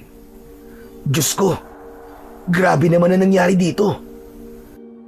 Makoy, wala pa yan. May mas malala pa dito. Yung nakita namin nung nakuha namin ang bangkay ng tatay mo at si Miko na walang malay. Muling napatingin sa lupa si Makoy. Anong meron sa lupa na to? Ang lakas ng enerhiyang nararamdaman ko dito. Itong lupang tinatapakan natin, Makoy. Dito mismo namatay si tatay. Biglang kinabahan si Makoy nang sabihin yun ng kapatid niya. Ramdam niya ang presensya ng espiritu ng tatay niya. May nakita siyang tuyong dugo sa lupa. Hinipo niya ito, pero bigla siyang natigilan nang makaramdam ng sakit sa ulo. May kung ano-anong lumitaw na imahe sa kanyang isip. Napahawak siya sa kanyang ulo. Makoy, ayos ka lang ba? Sumakit bigla ang ulo ko, tol. Ipinilig niya ang kanyang ulo. Muli siyang yumuko at hinawakan ng lupa. Biglang napataas ang kanyang ulo. Nagliwanag na ang kanyang mga mata at pumasok sa isip niya ang mga senaryo o memorya na naganap sa lugar na yon. Kitang-kita ng kanyang isip kung paano lumusob ang mga aswang, pati na ang pagpatay sa mga taong nakatira sa lupain yon. Sunod na eksenang nakita niya sa kanyang isip ay ang paglaban ni Miko at Mang Lucio sa grupo ng mga aswang hanggang sa mapaslang ang kanyang ama. At ang huli niyang nakita, may tumakbong matandang lalaki sa direksyon patungo sa kabilang baryo. Kusang tumigil ang mga pangitaing yon. Inalis na ni Makoy ang pagkakalapat ng palad niya sa lupa. Labis ang naging hingal ni Makoy. Pawis na pawis. Maya-maya, bigla na lang siyang nagsuka at muntik nang mawalan ng malay. Mabilis siyang inilalayan ng dalawang kasama. Nang may masmasan, doon lang ito nakausap ng matino. Anong nangyari sa'yo? Ipinakita sa akin ng mutsyag ang nangyari sa inyo. Parang nandun ako mismo, Miko. Ang sakit. Ang sakit makita si tatay na naghihirap. Nakita mo? Kung ganun, may kapangyarihan din ang mutya na yan na makitang nakaraan. Posible, tol. Kasi nakita ko ang daming aswang. Nakakakilabot ang mga itsura nila. Nakita ko din kung paano nila pinaggahabol ang mga tao at pinaslang. Lahat ipinakita sa akin ng mutya. Naglakad si Makoy palapit sa isang bahay na natupok. May nakita siyang isang maliit na laruan. Isang kahoy na truck. Sunog ang kalahati. Kinuha niya ito at tinignan. May mga bata rin. May mga bata silang pinatay. Wala silang to. Totoo. Lahat halos na nakatira dito pinatay nila. Yun lang matandang nabuhay. Humanda yung mga aswang na yan. Lalaban tayo para sa lahat ng pinatay nila. Kung gusto niyo silang makita, kailangan natin tawirin ang ilog na yan. Sa kabila, dyan ang teritoryo nila. Dyan ang pugad nila. Yan ba ang ilog Darawit? Oo, yan nga yun. Saka natin lulusubin ang lugar na yan. Sa ngayon, may ibinubulong sa akin ng hangin. May kailangan tayong mahanap. Ano ka mo, tol? Mahanap? Sino? Isang matandang lalaki. Basta't kailangan daw nating mahanap. Nasa kanyang sagot kung bakit sumasalakay na naman ang mga aswang. Teka, matandang lalaki? Alam mo, may natatandaan ako. Bago ako mawala ng malay nun, may nakita akong isang matandang lalaki na nakatago sa puno. Parang nagmamanman. Tandang-tanda ko yun. Oo, naroon siya nung pinaslang si tatay. Pero wala siyang ginawa. Nagtago lang siya at tumakbo. Kung ganun, saan natin siya hanapin, tol? Alam ko kung saan. Ipinakita na sa akin ng mutya. Saan daw? Sa kabilang baryo. Dun, sa dulo ng ilog Darawit. Ano pang hinihintay natin? Tara na! Matapos ang halos isang oras na lakaran, sa wakas ay narating nila ang isang baryo. Tulad sa ibang baryo na nadaanan nila, tahimik din ang buong paligid. Ang mga bahay gawa sa lumang kahoy at pawid. May ilan na halos gumuho na dahil sa kapabayaan. Samantalang ang iba naman ay may mga palatandaan ng pagkukumpuni gamit ang sari-saring materyales, tela, sako at yero. May mga nakita silang lumang kampana na nakasabit sa puno. Ang kalawang nito ay tila patunay na matagal na itong hindi pinapatunog. Parang hindi na tinitiran tong lugar na to ah. Mali ka dyan, Makoy. May mga residente pa dito, pero konti na lang.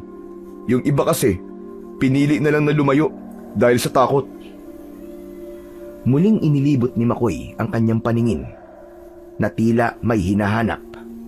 Maya-maya pa ay itinuon niya ang paningin sa isang lumang bahay. Diyan, nandyan yung matanda. Sigurado ka ba?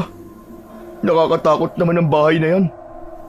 Tignan natin kung talagang di nagsisinungaling ang mutya. Lumapit sila sa bahay. Nang nasa tapat na sila ng bahay, napahinto sila. Teka, nakita niyo ba yun? Sa may bintana ng bahay kubo, Sa pagitan ng mga sirang kawayan ay may saglit na sumilip, pero mabilis ding naglaho. Oo, nakita ko. Dumiretso sila sa paglalakad. Dahan-dahan nilang binuksan ang pinto. Ang mutya sa leeg ni Makoy ay bahagyang nagliwanag. Tila ba nagsasabi sa kanilang sila ay magpatuloy. Pumasok sila sa loob ng lumang bahay at nakita nila sa loob ang isang matandang lalaki. Nasa isang sulok ito ng bahay, nakaupo sa isang lumang banig. Payat ang lalaki at mapuputi na ang buhok.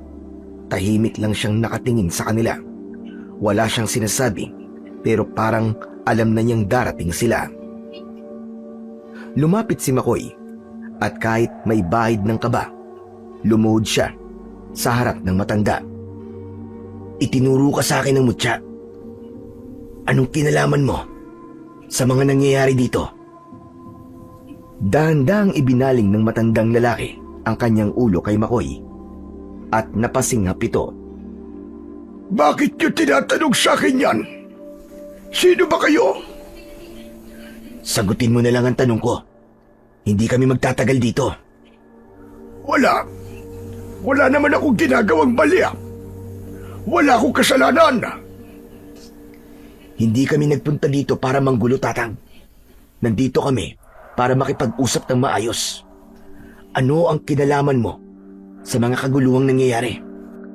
Alam mo bang namatay ang tatay ko dahil sa gulong ito? Nanatiling tikom ang bibig ng matandang lalaki. Tinignan lang sila nito mula ulo hanggang paa. Isang tanong, isang sagot, Tatang. May kinalaman ka ba sa madugong patayan na naganap nitong mga nakaraang araw? May alam ka ba kung bakit lumusubang ka ng mga aswang? Wala nga akong alam. Pwede ba umalis na kayo? Lumayas kayo dito sa bahay ko. Mabilis na hinawakan ni Makoy ang matandang lalaki. Nagliwanag ang katawan ng binata. Halos manginig ang katawan ng matandang lalaki nang makita si Makoy sa ganung anyo. Hindi mo naman kailangan sumagot dahil yung kapatid ko, malalaman niya maski hindi ka magsalita. Kaso may kapalit. Mamamatay ka, Tatang. Kaya nga pinagsasalita ka na namin kaso ayaw mo. Kaya wala na kaming pagpipilian. Huwag! Huwag niyo akong patayin! Sasabihin ko na, sige na! Sasabihin ko na ang lahat ng nalalaman ko! Binitiwan ni Makoy ang matandang lalaki at naupo sa tabi nito. Ganon din ang ginawa ni Miko at Andoy. Oh, may kinalaman ako sa mga nangyayaring kaguluhan. Ginagawa ko lang naman to kasi gusto ko magiganti.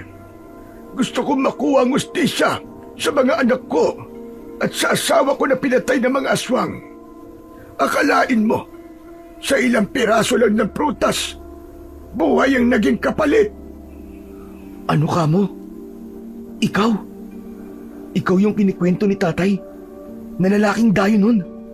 Yung sumaway sa kasunduan na bawal tumawid sa kanya-kanyang teritoryo?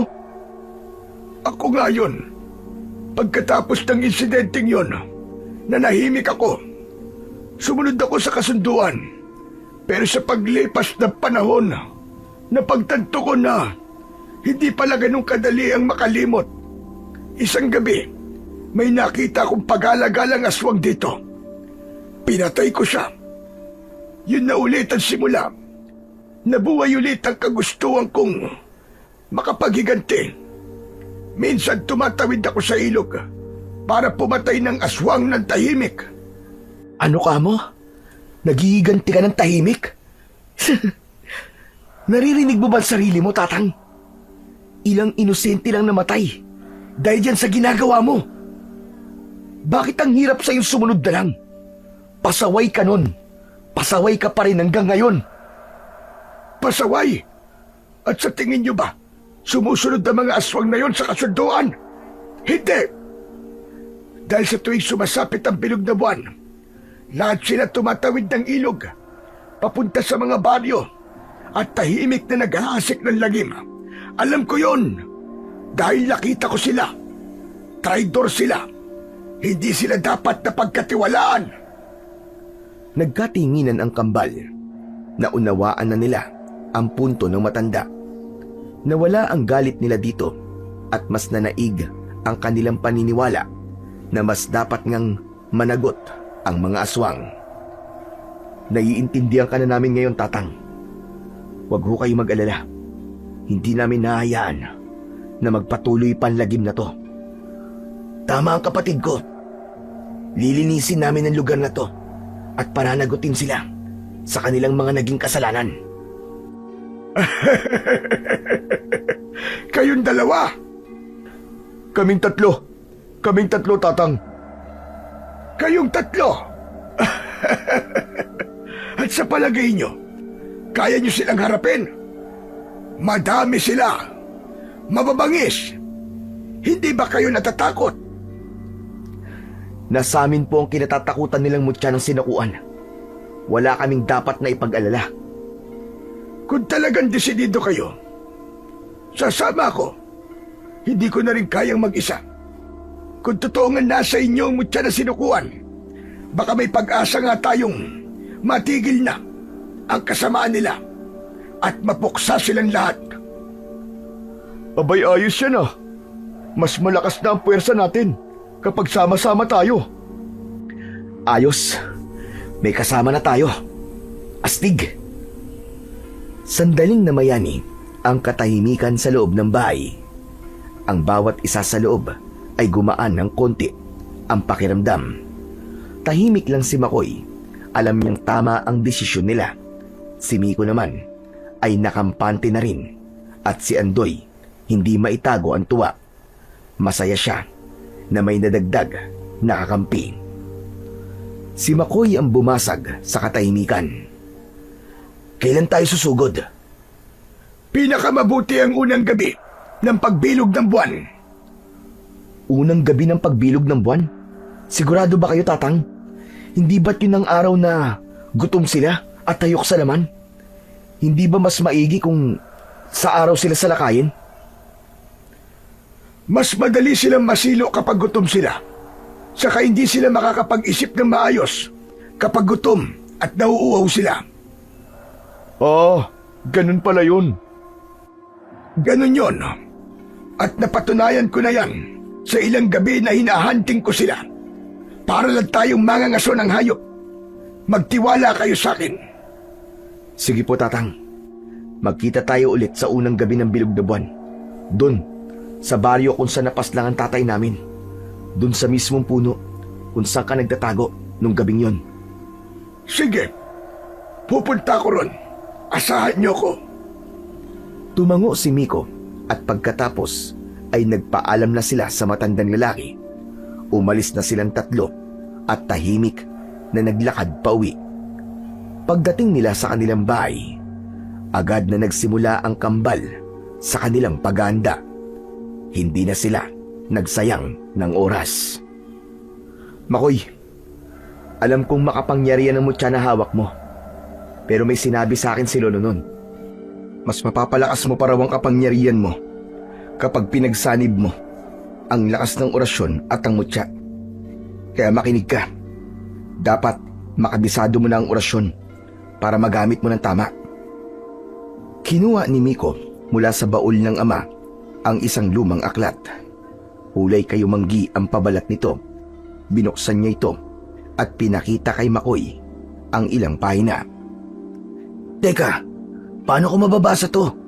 Hindi ko maintindihan kung ano ang mga nakasulat. Akong bahala, Tol. Huwag ka mag-alala. Ipapaliwanag ko lahat ng laman nito. Sinimulang basahin ni Miko ang aklat. Tahimik na nakikinig lang si Makoy at Andoy. Sinubukan itong unawain ng dalawa. Ngunit hindi nila ito talagang maunawaan. Oh, ba't naman ganyan ang mga mukha nyo? Pambira naman kasi ang binabasa mo eh. Parang sinaunang tao yung salita eh. Hindi ko maintindihan. O siya, sasabihin ko na kung anong ibig sabihin ng binasa ko. Ipinaliwanag nga sa kanila ni Miko ang kahulugan ng bawat salita. Doon, unti-unting nagliwanag ang muka ng dalawa.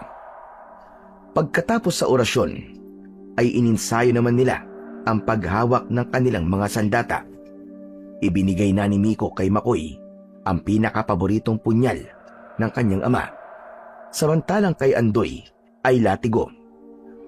Halos araw-araw silang nag-iensayo. Seryoso silang tatlo sa kanilang ginagawa. Mabilis na lumipas ang mga araw. Matapos ang huling ensayo nila, doon inilahad ni Makoy ang plano kung paano nila mapapatumba ang pinuno ng mga aswang. Sigurado ka bang gagana ang planong yun? Oo, gagana to. Lahat tayo ay makakapunta sa teritoryo nila nang walang nakakapansin. Hindi nila alam na kambal ka. Lalansiin natin sila. Sige, payag ako. O sige, kung talagang sang-ayon ka na sa plano ko, mabuti pa magpagupit ka na. Para naman maging magkamukha na tayo. Uy, akong bahala dyan. Expert ako dyan eh. Nagtawanan silang tatlo. Agad nilang inayos ang buhok ni Miko. Tinabas, pinantay, at ginaya mismo ang estilo ng buhok ni Makoy. Nang matapos, halos hindi mo na sila maipagkakaila kung sino ang sino. Para silang salamin ng isa't isa. Mabilis na lumipas ang mga araw. Sumapit na ang unang bahagi ng bilog na buwan. Pagdating nila sa baryo, agad nilang nakita ang matandang lalaki doon. Nag-aabang sa kanilang pagdating. Nakangiti si Andoy, hawak-hawak ang bag na may lamang mga kagamitang panlaban. Si Miko at Makoy naman ay tahimik lang. Seryoso ang mga muka. Ang matanda, nakasuot ng itim na balabal at may dalang pana at mga palaso.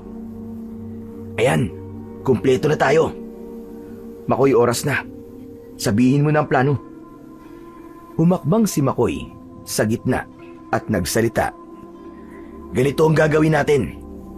Hindi nila alam na kambal kami ni Miko. Kaya gagamitin natin yon sa ating kalamangan. Ako magpapakita. Magpapanggap akong si Miko.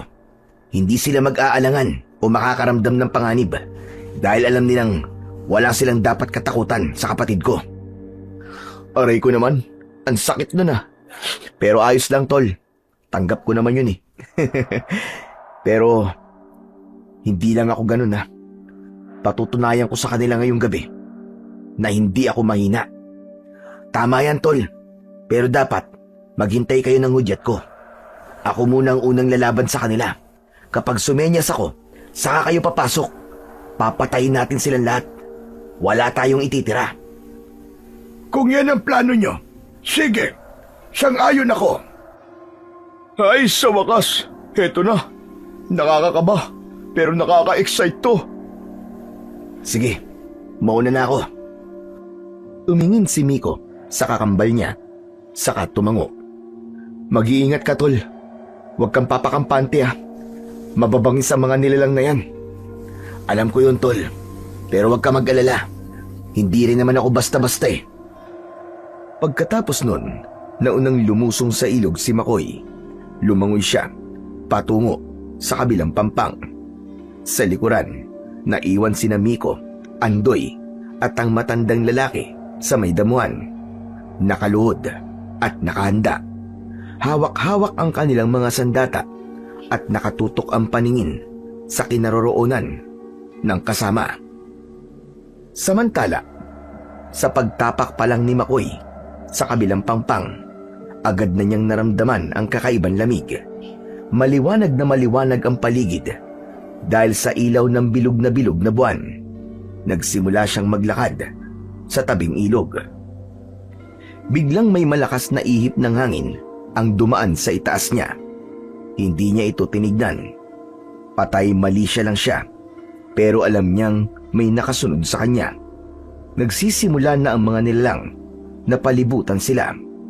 At sa isang iglap, nagsulputan na nga ang mga gutom na nilalang. Ang mga mata nila ay mapupula. Meron silang matatalas na mga kuko at ang iba ay may sungay pa at may balat na parang balat ng paniki. Hindi siya gumalaw lumapit ang isang mas malaki sa kanila, ang pinuno. Sinasabi ko na nga ba? At muli tayo magkikita, binata. Pero hindi ko inaasang ikaw mismo ang lalapit dito.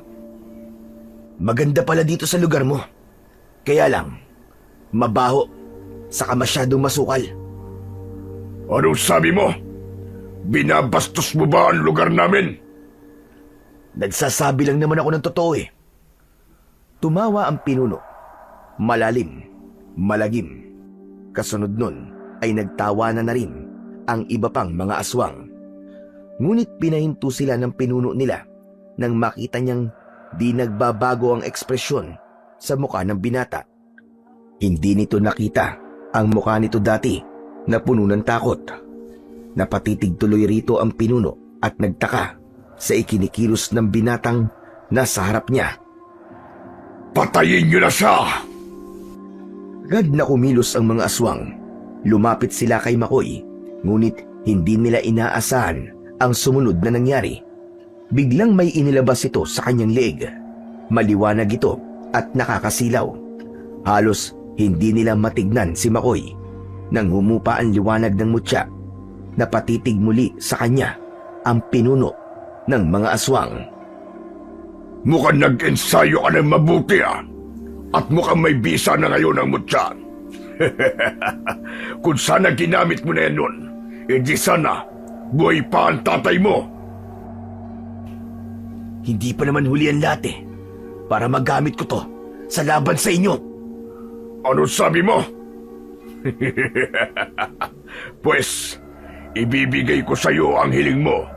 Mga kasama, patayin ang kutong lupa na to. Ngayon na! Biglang sumugod ang tatlong aswang.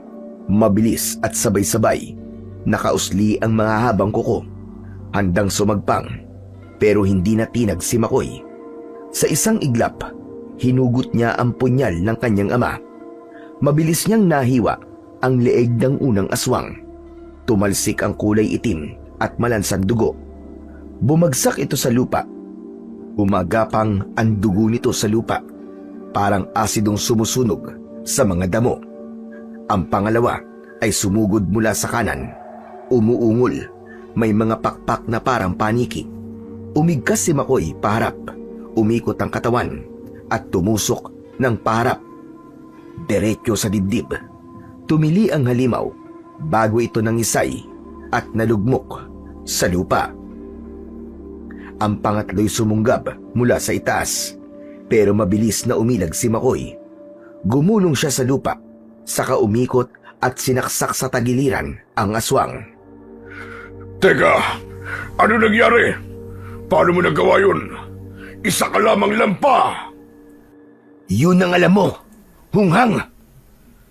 Nag-aapoy ang mga mata ng pinuno sa galit.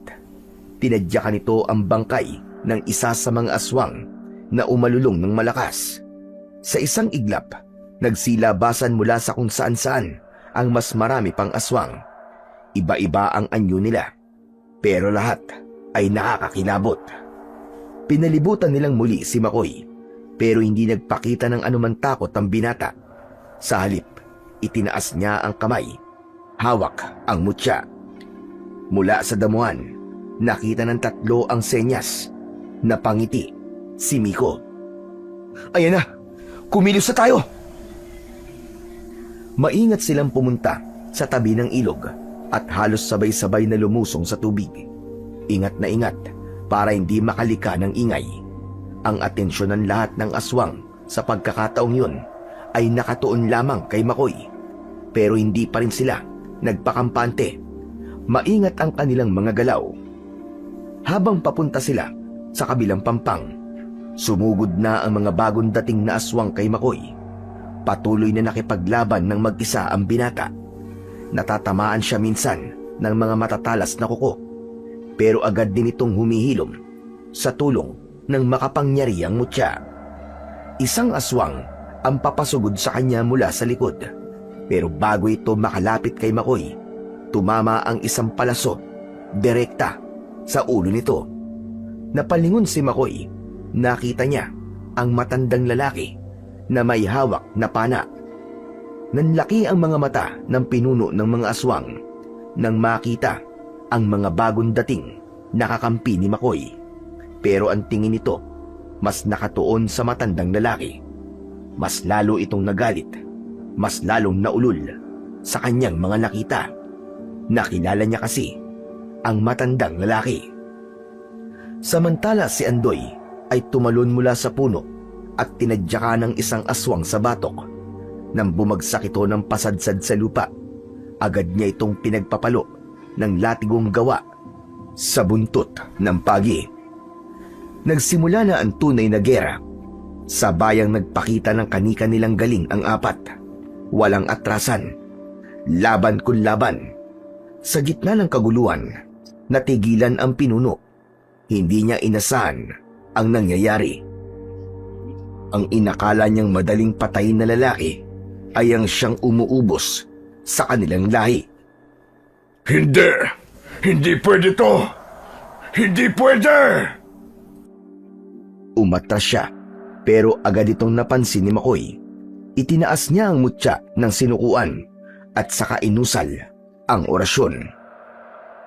Nanginig sa takot ang pinuno ng mga aswang nang makita niyang unti-unting lumiwanag ang mutyang hawak ng binata. Nagmistulang apoy ang liwanag nito. Para to sa lahat ng mga pinaslang nyo. Pagbabayaran mo ang lahat. Demonyo ka! Ang liwanag ay gumapang na parang ugat ng isang punong kahoy. Sumabog ito doon, mismo sa kinatatayuan ng pinuno ng mga aswang. Ang balat ng aswang na dating parang matigas na kahoy ay unti-unting nagsimulang magbitak-bitak. Parang nagkaroon ng malalalim na sugat. Nagmistula ding umusok ang kanyang balat na tila sinusunog mula sa loob. Hindi maaari! Anong ginagawa mo? Tigilan mo to! Ngunit hindi siya pinakinggan ni Makoy.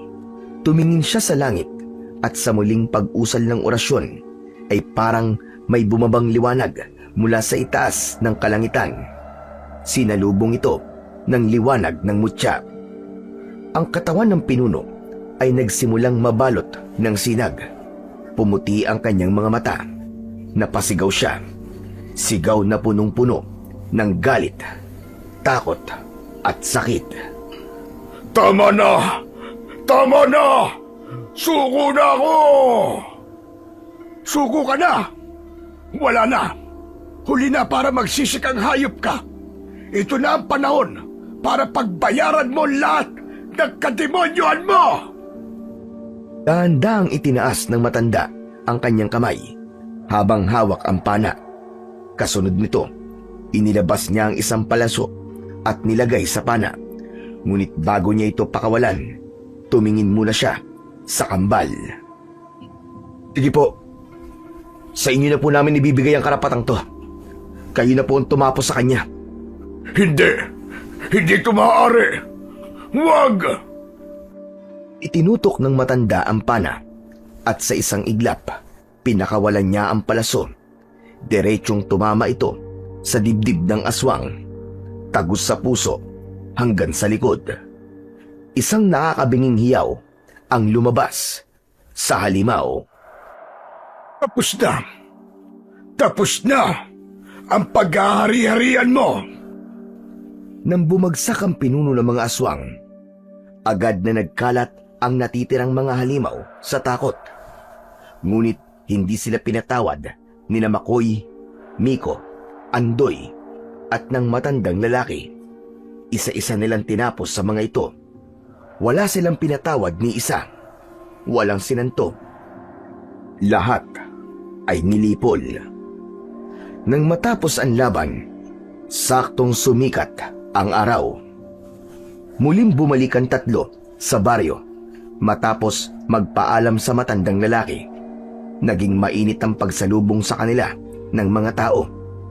Nagtaka ang kambal kung paano nalaman ng mga ito ang kanilang naging misyon. Napakamot sa ulo si Andoy. Inamin itong may mga napagsabihan siya tungkol sa kanilang misyon. Pinatawad naman siya ng kambal, ngunit pinagsabihan na sa susunod ay kailangang maging maingat dahil hindi lahat ay dapat na pagkatiwalaan. Tumango naman si Andoy, sabay ngiti. Samantala, sa paglipas ng mga araw, nagkaroon ng malaking pagbabago, lalo na sa mga baryo na nasa paligid ng Ilog Darawit. Dahil ligtas na ang paligid, muling nabuhay ang mga baryo, maging ang dating lupain ng mga aswang ay tinirahan na rin ng mga tao. At sina Makoy at Miko, nakilala sila sa kanika nilang larangan. Si Makoy bilang isang magaling na antingero at si Miko naman ay naging eksperto sa halamang gamot. Magkasama silang tumutulong sa mga taga-baryo at karatig lugar. Gumagamot ng mga may sakit at patuloy na pinoprotekta ng lahat laban sa anumang uri ng kasamaan para sa hustisya at kapayapaan.